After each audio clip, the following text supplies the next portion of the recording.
ಧನ್ತೇರಸ್ ಭಾರತದ ಹೆಚ್ಚಿನ ಭಾಗಗಳಲ್ಲಿ ದೀಪಾವಳಿಯ ಹಬ್ಬವನ್ನು ಗುರುತಿಸುವ ಮೊದಲ ದಿನವಾಗಿದೆ.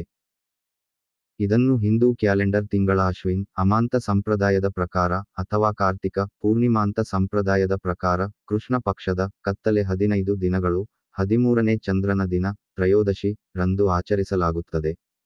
ಧನ್ತೇರಸ್ ಸಂದರ್ಭದಲ್ಲಿ ಪೂಜಿಸಲ್ಪಡುವ ಧನ್ವಂತರಿಯನ್ನು ಆಯುರ್ವೇದದ ದೇವರು ಎಂದು ಪರಿಗಣಿಸಲಾಗುತ್ತದೆ. ಆಯುರ್ವೇದದ ಬುದ್ಧಿವಂತಿಕೆಯನ್ನು ಮನುಕುಲದ ಸುಧಾರಣೆಗಾಗಿ ಮತ್ತು ರೋಗದಿಂದ ದೂರವಿಡಲು ಸಹಾಯ ಮಾಡುತ್ತಾನೆ. ಭಾರತೀಯ ಆಯುರ್ವೇದ, ಯೋಗ ಮತ್ತು ಪ್ರಕೃತಿ ಚಿಕಿತ್ಸೆ, ಯುನಾನಿ, ಸಿದ್ಧ ಮತ್ತು ಹೋಮಿಯೋಪತಿ ಸಚಿವಾಲಯವು ಧನ್ತೇರಸ್ ಅನ್ನು ರಾಷ್ಟ್ರೀಯ ಆಯುರ್ವೇದ ದಿನ ಎಂದು ಆಚರಿಸುವ ನಿರ್ಧಾರವನ್ನು ಪ್ರಕಟಿಸಿತು. ಇದನ್ನು ಮೊದಲು ಅಕ್ಟೋಬರ್ 28, 2016 ರಂದು ಆಚರಿಸಲಾಯಿತು. ಧನ್ತೇರಸ್ ಎಂದರೆ ಧನ್ವಂತರಿಯ ಆರಾಧನೆ. ಧನ್ವಂತರಿ ಹಿಂದೂ ಸಂಪ್ರದಾಯಗಳ ಪ್ರಕಾರ ಸಮುದ್ರ ಮಂಥನದ ಸಮಯದಲ್ಲಿ ಹೊರಹೊಮ್ಮಿದರು. ಒಂದು ಕೈಯಲ್ಲಿ ಅಮೃತ ಅಮರತ್ವವನ್ನು ನೀಡುವ ಅಮೃತ ತುಂಬಿದ ಮಡಕೆ ಮತ್ತು ಇನ್ನೊಂದು ಕೈಯಲ್ಲಿ ಆಯುರ್ವೇದದ ಬಗ್ಗೆ ಪವಿತ್ರ ಗ್ರಂಥವನ್ನು ಹಿಡಿದುಕೊಂಡರು. ಅವರನ್ನು ದೇವತೆಗಳ ವೈದ್ಯ ಎಂದು ಪರಿಗಣಿಸಲಾಗಿದೆ. ಧನ್ವಂತರಿಯು ವಿಷ್ಣುವಿನ ಅವತಾರವೆಂದು ಪರಿಗಣಿಸಲಾಗಿದೆ.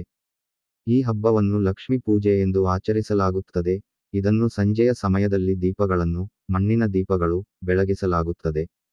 ಲಕ್ಷ್ಮೀ ದೇವಿಯನ್ನು ಸ್ತುತಿಸಿ ಭಜನೆಗಳು ಅಥವಾ ಭಕ್ತಿಗೀತೆಗಳನ್ನು ಹಾಡಲಾಗುತ್ತದೆ ಮತ್ತು ಸಾಂಪ್ರದಾಯಿಕ ಸಿಹಿತಿಂಡಿಗಳನ್ನು ದೇವಿಗೆ ಅರ್ಪಿಸಲಾಗುತ್ತದೆ.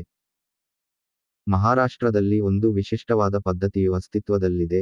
ಅಲ್ಲಿ ಜನರು ಒಣಗಿದ ಕೊತ್ತಂಬರಿ ಬೀಜಗಳನ್ನು ಬೆಲ್ಲದೊಂದಿಗೆ ಲಘುವಾಗಿ ಪೌಂಡ್ ಮಾಡುತ್ತಾರೆ ಮತ್ತು ಮಿಶ್ರಣವನ್ನು ನೈವೇದ್ಯವೆಂದು ಅರ್ಪಿಸುತ್ತಾರೆ. ಧನ್ತೇರಸ್ನಲ್ಲಿ ದೀಪಾವಳಿಯ ತಯಾರಿಯಲ್ಲಿ ಇನ್ನೂ ಸ್ವಚ್ಛಗೊಳಿಸದ ಮನೆಗಳನ್ನು ಸಂಪೂರ್ಣವಾಗಿ ಸ್ವಚ್ಛಗೊಳಿಸಲಾಗುತ್ತದೆ ಮತ್ತು ಸುಣ್ಣ ಬಳಿಯಲಾಗುತ್ತದೆ. ಆರೋಗ್ಯ ಮತ್ತು ಆಯುರ್ವೇದದ ದೇವರು ಧನ್ವಂತರಿಯನ್ನು ಸಂಜೆ ಪೂಜಿಸಲಾಗುತ್ತದೆ.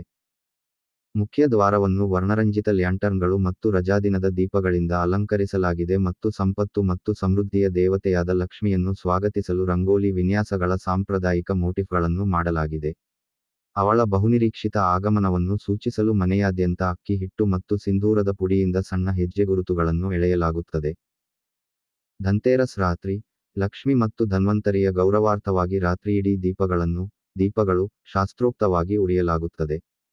ಹೊಸ ಖರೀದಿಗಳನ್ನು ಮಾಡಲು, ವಿಶೇಷವಾಗಿ ಚಿನ್ನ ಅಥವಾ ಬೆಳ್ಳಿಯ ವಸ್ತುಗಳು ಮತ್ತು ಹೊಸ ಪಾತ್ರೆಗಳನ್ನು ಮಾಡಲು ಹಿಂದೂಗಳು ಇದನ್ನು ಅತ್ಯಂತ ಮಂಗಳಕರ ದಿನವೆಂದು ಪರಿಗಣಿಸುತ್ತಾರೆ. ಹೊಸ ಧನ, ಸಂಪತ್ತು ಅಥವಾ ಅಮೂಲ್ಯವಾದ ಲೋಹದಿಂದ ಮಾಡಿದ ಕೆಲವು ವಸ್ತುಗಳು ಅದೃಷ್ಟದ ಸಂಕೇತವೆಂದು ನಂಬಲಾಗಿದೆ. ಆಧುನಿಕ ಕಾಲದಲ್ಲಿ ಧನ್ತೇರಸ್ ಚಿನ್ನ, ಬೆಳ್ಳಿ ಮತ್ತು ಇತರ ಲೋಹಗಳನ್ನು ವಿಶೇಷವಾಗಿ ಅಡಿಗೆ ಸಾಮಾನುಗಳನ್ನು ಖರೀದಿಸಲು ಅತ್ಯಂತ ಮಂಗಳಕರ ಸಂದರ್ಭವೆಂದು ಕರೆಯಲಾಗುತ್ತದೆ. ದಿನವು ಉಪಕರಣಗಳು ಮತ್ತು ಆಟೋಮೊಬೈಲ್ಗಳ ಭಾರೀ ಖರೀದಿಗಳನ್ನು ಸಹ ನೋಡುತ್ತದೆ. ಈ ರಾತ್ರಿಯಲ್ಲಿ ದೀಪಗಳನ್ನು ಆಕಾಶದ ದೀಪಗಳಲ್ಲಿ ಮತ್ತು ತುಳಸಿ ಗಿಡದ ಬುಡದಲ್ಲಿ ನೈವೇದ್ಯವಾಗಿ ಮತ್ತು ಮನೆಗಳ ದ್ವಾರಗಳ ಮುಂದೆ ಇಡುವ ದೀಪಗಳ ರೂಪದಲ್ಲಿ ಇರಿಸಲಾಗುತ್ತದೆ. ಈ ದೀಪವು ದೀಪಾವಳಿ ಹಬ್ಬದ ಸಮಯದಲ್ಲಿ ಅಕಾಲಿಕ ಮರಣವನ್ನು ತಪ್ಪಿಸಲು ಸಾವಿನ ದೇವರು ಯಮನಿಗೆ ಅರ್ಪಣೆಯಾಗಿದೆ. ಈ ದಿನವು ಸಂಪತ್ತು ಮತ್ತು ಸಮೃದ್ಧಿಯನ್ನು ಹೆಚ್ಚಿಸುವ ಗುರಿಯನ್ನು ಹೊಂದಿರುವ ಆಚರಣೆಯಾಗಿದೆ. ಧನ್ತೇರಸ್ ಶುದ್ಧೀಕರಣ, ನವೀಕರಣ ಮತ್ತು ಲಕ್ಷ್ಮಿಯಿಂದ ಮೂರ್ತಿವೆತ್ತಂತೆ ಶುಭವನ್ನು ಭದ್ರಪಡಿಸುವ ವಿಷಯಗಳನ್ನು ತೊಡಗಿಸಿಕೊಂಡಿದೆ. ಹಳ್ಳಿಗಳಲ್ಲಿ ರೈತರು ತಮ್ಮ ಆದಾಯದ ಮೂಲವಾಗಿ ದನಗಳನ್ನು ಅಲಂಕರಿಸಿ ಪೂಜಿಸುತ್ತಾರೆ.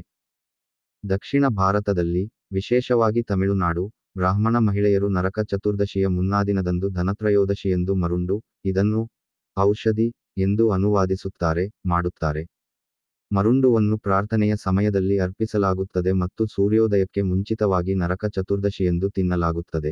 ಅನೇಕ ಕುಟುಂಬಗಳು ಔಷಧದ ಪಾಕವಿಧಾನಗಳನ್ನು ತಮ್ಮ ಹೆಣ್ಣುಮಕ್ಕಳಿಗೆ ಮತ್ತು ಸೊಸೆಯರಿಗೆ ಹಸ್ತಾಂತರಿಸುತ್ತವೆ. ದೇಹದಲ್ಲಿನ ತ್ರಿದೋಷಗಳ ಅಸಮತೋಲನವನ್ನು ಹೋಗಲಾಡಿಸಲು ಮರುಂಡು ಸೇವಿಸಲಾಗುತ್ತದೆ. ಸಾಮಾನ್ಯವಾಗಿ, ಗುಜರಾತಿ ಕುಟುಂಬಗಳು ಹೊಸ ವರ್ಷದಲ್ಲಿ ರಿಂಗ್ ಮಾಡಲು ದಾಲ್ ಬಾತ್ ಮತ್ತು ಮಲ್ಪುವಾ ಭೋಜನವನ್ನು ಆನಂದಿಸುತ್ತಾರೆ. ಧನತ್ರಯೋದಶಿಯ ದಿನದಂದು ಲಕ್ಷ್ಮೀ ದೇವತೆಯು ಸಮುದ್ರ ಮಂಥನದ ಸಮಯದಲ್ಲಿ ಕ್ಷೀರಸಾಗರದಿಂದ ಕಾಣಿಸಿಕೊಂಡಳು ಎಂದು ನಂಬಲಾಗಿದೆ. ಆದ್ದರಿಂದ ತ್ರಯೋದಶಿಯ ದಿನದಂದು ಲಕ್ಷ್ಮೀ ದೇವಿಯನ್ನು ಪೂಜಿಸಲಾಗುತ್ತದೆ. ಜನಪ್ರಿಯ ದಂತಕಥೆಯ ಪ್ರಕಾರ, ದೇವತೆಗಳು ಮತ್ತು ಅಸುರರು ಅಮೃತ, ಅಮರತ್ವದ ದೈವಿಕ ಮಕರಂದ ಗಾಗಿ ಸಮುದ್ರ ಮಂಥನವನ್ನು, ಸಾಗರದ ಮಂಥನ ಮಾಡಿದಾಗ, ಧನ್ವಂತರಿ, ದೇವರ ವೈದ್ಯ ಮತ್ತು ವಿಷ್ಣುವಿನ ಅವತಾರ, ಒಂದು ಜಾರ್ ಅನ್ನು ಹೊತ್ತುಕೊಂಡು ಹೊರಹೊಮ್ಮಿದರು. ಧನ್ತೇರಸ್ ದಿನದಂದು ಅಮೃತ. ಒಂದು ದಂತಕಥೆಯು ರಾಜ ಹಿಮ ಅವರ 16 ವರ್ಷದ ಮಗನ ಕಥೆಗೆ ಈ ಸಂದರ್ಭವನ್ನು ವಿವರಿಸುತ್ತದೆ. ಅವನ ಜಾತಕವು ಅವನ ಮದುವೆಯ 4ನೇ ದಿನದಂದು ಹಾವು ಕಡಿತದಿಂದ ಅವನ ಮರಣವನ್ನು ಊಹಿಸುತ್ತದೆ. ಆ ನಿರ್ದಿಷ್ಟ ದಿನದಂದು ಅವನ ನವವಿವಾಹಿತ ಹೆಂಡತಿ ಅವನನ್ನು ಮಲಗಲು ಬಿಡಲಿಲ್ಲ. ಅವಳು ತನ್ನ ಎಲ್ಲಾ ಆಭರಣಗಳನ್ನು ಮತ್ತು ಅನೇಕ ಚಿನ್ನ ಮತ್ತು ಬೆಳ್ಳಿಯ ನಾಣ್ಯಗಳನ್ನು ಮಲಗುವ ಕೋಣೆಯ ಪ್ರವೇಶದ್ವಾರದಲ್ಲಿ ರಾಶಿಯಲ್ಲಿ ಇರಿಸಿ ಅನೇಕ ದೀಪಗಳನ್ನು ಬೆಳಗಿಸಿದಳು. ನಂತರ ಅವಳು ತನ್ನ ಗಂಡನಿಗೆ ನಿದ್ರೆ ಬರದಂತೆ ಕತೆಗಳನ್ನು ಹೇಳುತ್ತಾಳೆ ಮತ್ತು ಹಾಡುಗಳನ್ನು ಹಾಡುತ್ತಾಳೆ. ಮರುದಿನ ಸಾವಿನ ದೇವತೆಯಾದ ಯಮನು ಸರ್ಪ ವೇಷದಲ್ಲಿ ರಾಜಕುಮಾರನ ಮನೆ ಬಾಗಿಲಿಗೆ ಬಂದಾಗ ಅವನ ಕಣ್ಣುಗಳು ದೀಪಗಳು ಮತ್ತು ಆಭರಣಗಳ ತೇಜಸ್ಸಿನಿಂದ ಬೆರಗುಗೊಂಡವು ಮತ್ತು ಕುರುಡಾಗಿದ್ದವು. ಯಮನು ರಾಜಕುಮಾರನ ಕೋಣೆಯನ್ನು ಪ್ರವೇಶಿಸಲು ಸಾಧ್ಯವಾಗಲಿಲ್ಲ. ಆದ್ದರಿಂದ ಅವನು ಚಿನ್ನದ ನಾಣ್ಯಗಳ ರಾಶಿಯ ಮೇಲೆ ಹತ್ತಿ ರಾತ್ರಿಯಿಡೀ ಕತೆಗಳು ಮತ್ತು ಹಾಡುಗಳನ್ನು ಕೇಳುತ್ತಾ ಕುಳಿತನು. ಬೆಳಿಗ್ಗೆ ಅವರು ಮೌನವಾಗಿ ಹೋದರು.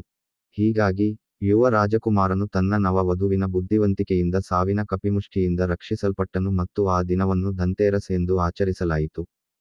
ಮನೆಯ ಮಹಿಳೆಯರು ಮಣ್ಣಿನ ದೀಪಗಳನ್ನು ಬೆಳಗಿಸಿ ಯಮನನ್ನು ಸ್ತುತಿಸುತ್ತಾ ರಾತ್ರಿಯಿಡೀ ಉರಿಯುತ್ತಿದ್ದರಿಂದ ಈ ಅಭ್ಯಾಸವು ಯಮಾದಿಪಾದನೆ ಎಂದು ಕರೆಯಲ್ಪಟ್ಟಿತು.